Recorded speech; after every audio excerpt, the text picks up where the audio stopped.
কোরবানির গোশত 3 ভাগ করার নাকি নিয়ম নেই, কিভাবে বন্টন করা সবচেয়ে উত্তম? কোরবানির গোশত 3 ভাগ করার নিয়ম নেই, এই কথা ইদানিং খুব বেশি চাউর হচ্ছে। কে বলেছে কোরবানির গোশত 3 ভাগ করার নিয়ম নেই?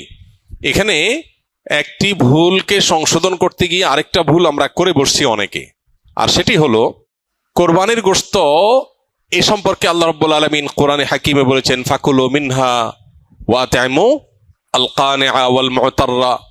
কোরবানি গোশত নিজেরা খাবে এবং সেই সাথে নিজের আত্মীয় স্বজন, প্রতিবেশী, বন্ধু বান্ধব, আপনজন তাদেরকে খাওয়াবে। আরেক ভাগ গরিব দুঃখী অভাবী মানুষদেরকে দিবে, অর্থাৎ 3 ভাগে ভাগ করবে। এটা মুস্তাহাব, ভালো। যে জিনিসটা আমাদের সমাজের সংশোধনযোগ্য সেটা হলো, সমাজের ভাগ নামে কোনো পশু থেকে থোক গোশত তুলে রেখে 1/3 গোশত সরিয়ে রেখে মোড়ল মাতবররা তাদের মতো করে তারা বন্টন করেন। এটা একদিক থেকে তো ভালো দেখা যায় যে সামাজিকভাবে উদ্যোগ নিয়ে যদি বন্টন করা হয় সব গরিবরা সমান হারে পাবে, উপযুক্ত মানুষদের ঘরে ঘরে পৌঁছে যাবে, এটা ভালো। এটা আসলেই ভালো তখন যদি শরিকদের কারোর কোনো আপত্তি না থাকে। সবাই যদি বলে হ্যাঁ ঠিক আছে, এটা খুব সুন্দর পদ্ধতি, আমাদের সবার কোনো দায় দাবি নাই, সবার তরফ থেকে একটা গরুতে 7 ভাগে কোরবানি দেওয়া যায়, 7 ভাগ থেকে বা যে কয় ভাগে আছে সবার তরফ থেকে টোটাল গোশতের 3 ভাগের 1 ভাগ রেখে এলাকাতে দায়িত্বশীল যারা আছেন, মুরব্বী যারা আছেন, গণ্যমান্য যারা আছেন, তাদের অধীনে ওলামা একরাম, ইমাম সাহেবদের মাধ্যমে পুরো এলাকাতে গরিবদের মধ্যে বন্টন করা হোক, আমাদের আপত্তি নেই। কারো যদি আপত্তি না থাকে কোনো অসুবিধা নাই, এটা ঠিক আছে। যেহেতু এই জাতীয় ক্ষেত্রে একজন মানুষ তার নিজস্ব কোনো আত্মীয় আছে, গরিব আছে দূরে, তাকে একটু বেশি করে দিবে বা তার মতো করে সে একটু বন্টন করবে, এই বিষয়গুলোর সুযোগ যেহেতু থাকে না ওই সমাজের ভাগ আলাদা করে তুলে ফেলার কারণে, এই বিষয়টা যদি কোনো শরিকদের কারোর আপত্তি থাকে তাহলে এটা উচিত না, তাহলে সেক্ষেত্রে তার হক নষ্ট হবে। কারণ কারোর কোরবানি গোশত তিনি কি করবেন না করবেন, তাছাড়া 3 ভাগ করার যেহেতু ফরজ না, ওয়াজিব না, আবশ্যক না, অতএব আপনি জোর করে তার কাছ থেকে নিবেন না, এটা হলো মূল বিষয়। অতএব খোলাসা কথা হলো, এই 3 ভাগের 1 ভাগ সমাজের ভাগ যেটা উত্তোলন করা হয়, এটা উত্তোলন করে যদি গরিবদেরকে পৌঁছানো হয়, আর যাদের কোরবানি তাদের যদি এটা নিয়ে কোনো আপত্তি না থাকে তাহলে কোনো অসুবিধা নাই, আদায় হয়ে যাবে সবার কোরবানি, এবং এটা কোনো গুনাহের বিষয় না, বরং সওয়াবের বিষয়। আর যদি কারোর আপত্তি আছে বলে মনে হয় তাহলে সেক্ষেত্রে এটা না করে তাকে স্বাধীনতা দেওয়া উচিত। তিনি 3 ভাগ করবেন না, একটু কম বেশ করবেন, শরীয়ত যেহেতু তাকে বাধ্যতামূলক করে নাই, অতএব সেটা তার উপর ছেড়ে দেওয়া উচিত। কিন্তু 3 ভাগ করে কিছুটা নিজে খাওয়া, কিছুটা আত্মীয় স্বজন, কিছুটা গরিব দুঃখীকে দেওয়া, এটা মুস্তাহাব, এটা ভালো, এটা করা উচিত। একটা বাজে দৃশ্য দেখতে পাচ্ছি আমাদের সমাজে, সেটা হলো আমরা লক্ষ্য করছি যে অনেকেই কোরবানি গোশত সব নিয়ে ফ্রিজে তুলছেন। খুবই দুর্ভাগ্যজনক বাস্তবতা।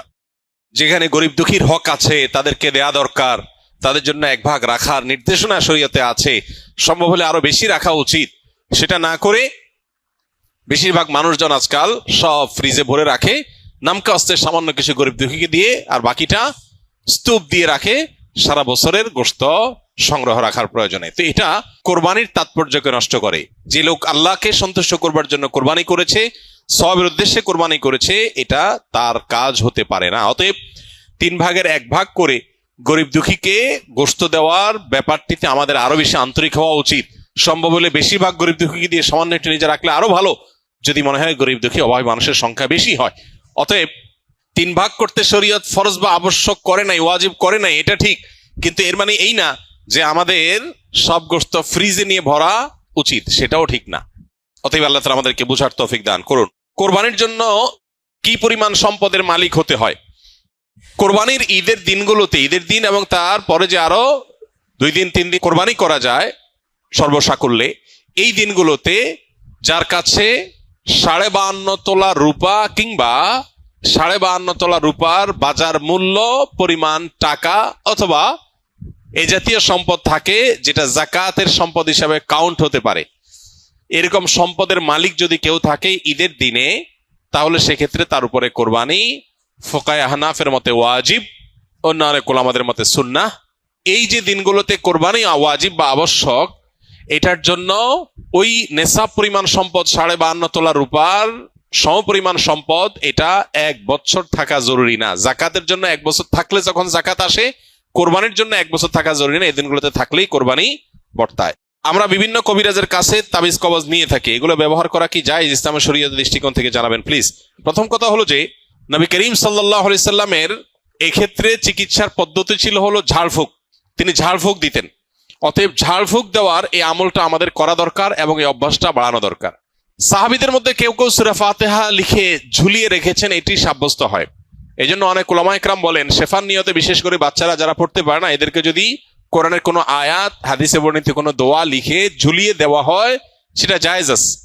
বাকি হাদিসে যে মান আল্লাকা তামিমাতান ফাকাদ আশরাকা রয়েছে, যে ব্যক্তি তামিমা ঝুলালো, মাদুলি ঝুলালো, সে শিরক করলো। এখানে এই শ্রেণীর উলামা ইকরামের মত হলো এই হাদিসের দ্বারায় বিভিন্ন প্রতিমাদের নামে যে তামিমা ঝুলানো হতো বা তামিমাকে আলাদা কোনো প্রভাবশালী মনে করে তামিমা বা মাদুলি ঝুলানো হতো, সেটার কথা বলা হয়েছে। যদি কেউ কোরআনে কারীমের আয়াত পড়ে ঝাড়ফুঁক দেয়, সেটা হবে সরাসরি সুন্নাহ। নবী করিম সাল্লাল্লাহু আলাইহি ওয়াসাল্লাম কখনো তাবিজ দেন নাই, ব্যবহারও করেন নাই, দিতে বলেনও নাই। তবে তিনি যেটা করেছেন সেটা হলো কি, পানি বা তেল বা শরীরে বিভিন্ন বস্তুতে দোয়া পড়ে, দুরূদ পড়ে, কালাম পড়ে আল্লাহর ফু দিয়েছেন, এটাকে ঝাড়ফুঁক বলা হয়। এটা হলো সুন্নাহ।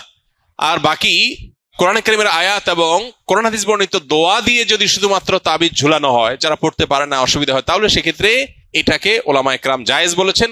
অনেক ওলামা ইকরাম জেনারেলি সব ধরনের তামিমাকেই না জায়েজ বা নিষেধ বলেন। তবে নিরাপদ হলো সুন্নাতে থাকা, অর্থাৎ ঝাড়ফুঁকের মধ্যেই থাকা। বাকি তাবিজ কবজে আজকাল দেখা যায় বিভিন্ন নাম্বার লেখা, নাম লেখা, শয়তান টয়তান ইত্যাদি লেখা, এগুলো না জায়েজের ব্যাপারে কারোর কোনো দ্বিমত বা ভিন্নমত থাকার কোনো কারণ নাই। অনেকে অনেক বিভিন্ন রকমের ওই যে কাঠের গুড়ি, চামড়া ইত্যাদি কেটে ঝুলায় রাখে, এটা লাগালে উপকৃত হবে, এরকম একটা বিশ্বাস থাকে। এটা বৈজ্ঞানিকভাবে বা অভিজ্ঞতা দ্বারাও প্রমাণিত না, আবার কোরআন হাদিসের আলোকেও প্রমাণিত না। বিধায় এই বিষয়গুলো সন্দেহাতীত ভাবে কুসংস্কার। আবু বকর সিদ্দিক লিখেছেন, ইউটিউব, মেটা ও সোশ্যাল মিডিয়া থেকে বিজ্ঞাপনের মাধ্যমে টাকা ইনকাম করা কি হালাল হবে? এ বিষয়ে আমরা বহুবার উত্তর দিয়েছি। যারা এখানে প্রশ্ন করেন, স্কিলের ভাইরা বিশেষ করে, মেহরবানি করে আগে দেখবেন এ বিষয়ে আগে কোনো উত্তর আছে কিনা, থাকলে সেটা দেখে নিবেন, অযথা এখানে সেটাকে যেন রিপিট করা না লাগে। সোশ্যাল মিডিয়াতে অ্যাডসেন্সের মাধ্যমে এভাবে উপার্জন করা জায়েজ নাই। বিশেষ করে আপনারা অনেকেই কন্টেন্ট ক্রিয়েশন কোর্সে আছেন, যারা হয়তো ভবিষ্যতে উপার্জনের একটা পথ হিসাবে এদিকে যেতে পারেন। এটাকে কোনো উলামা ইকরামই জায়েজ বলেন না। বিকজ প্রথমত আপনার চ্যানেলে বা পেজে আপনি যখন মনিটাইজেশন করবেন, তখন যে অ্যাড গুলো আসবে এগুলো আপনার সবগুলো আপনার নিয়ন্ত্রণে না। কিছু ক্যাটাগরি আপনি ফিক্স করতে পারবেন, বাকি সবগুলো আপনার নিয়ন্ত্রণে না। ফলে এখানে মিউজিক থাকতে পারে, হারাম কোনো প্রোডাক্টের অ্যাডভার্টাইজমেন্ট হতে পারে, এখানে হারাম কিছু থাকতে পারে যেটা শরীয়ত অ্যালাউ করে না, সেটা আপনার চ্যানেলে অ্যাড চালিয়ে আপনি টাকা উপার্জন করছেন, যেটা সুস্পষ্টভাবে গুনাহ। অর্থাৎ একটা হারাম জিনিসের প্রচার করে আপনি টাকা নিচ্ছেন, বা একটা হারাম অ্যাডভার্টাইজ দেখায় মানুষকে গুনাহগার বানায় আপনি টাকা নিচ্ছেন, এটা তো জায়েজ হবে না। এখন প্রশ্ন হলো, আজকাল এই সমস্ত সোশ্যাল মিডিয়াতে বাধ্যতামূলক আপনার অ্যাড চালানো হয়। আপনি অ্যাডসেন্স, আপনি মনিটাইজেশন অন করেন বা না করেন, তারা অ্যাড দেখাবে। এটা যদি হয় তাহলে সেক্ষেত্রে আমরা বলি, যদি এরকম হয় তাহলে সেক্ষেত্রে